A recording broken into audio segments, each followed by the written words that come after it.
वर्ग 6 के बच्चों, शुभ आशीर्वाद। आज हम लोग अपने पाठ्य पुस्तक जूही हिंदी पाठमाला का प्रथम पाठ भूल गया है क्यों इंसान कविता पढ़ेंगे। यह कविता डॉक्टर हरिवंश राय बच्चन जी का लिखा हुआ है। कवि बताते हैं, हमें जात पात के भेदभाव को दूर करके एकता के सूत्र में बंधना चाहिए। हम सबको बनाने वाला एक है, हम सब एक ही धरा की संतान हैं। इंसानों ने ही देश, धर्म, जाति, वर्ण, ऊंच नीच आदि का अंतर उत्पन्न किया है। सत्य तो यह है कि मानवता ही हमारी एकता का आधार है।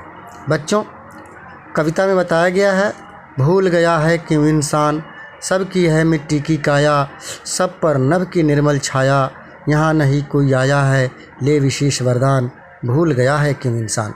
कवि के कहने का तात्पर्य है कि इंसान क्यों भूल गया है कि सबका शरीर जो है मिट्टी का बना हुआ है, हम सबों पर आकाश का निर्मल छाया है, यहाँ किसी को किसी विशेष प्रकार का वरदान नहीं मिला है। धरती ने मानव उपजाए, मानव ने ही देश बनाए, बहु देशों में बसी हुई है एक धरा संतान, भूल गया है क्यों इंसान। दूसरे स्टेंजा में कवि का यह कथन है कि धरती मनुष्य को उपजाता है और मानव इस देश को बनाता है। बहुत प्रकार की अलग अलग देशों में सारे लोग हम लोग बसे हुए हैं, लेकिन हम सब एक ही पृथ्वी के संतान हैं। इस बात को इंसान क्यों भूल गया है। फिर कवि आगे कहते हैं, देश अलग है, देश अलग हो, वेश अलग है, वेश अलग हो, मानव का मानव से लेकिन अलग न अंतर प्राण, भूल गया है क्यों इंसान।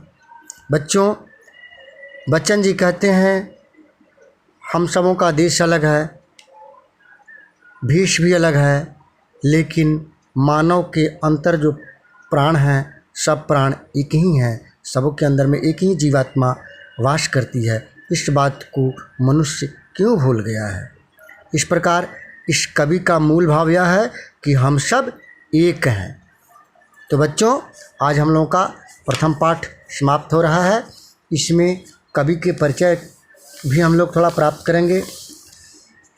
डॉक्टर हरिवंश राय बच्चन का जन्म 27 नवंबर 1907 को इलाहाबाद में हुआ था। इनकी प्रारंभिक शिक्षा इलाहाबाद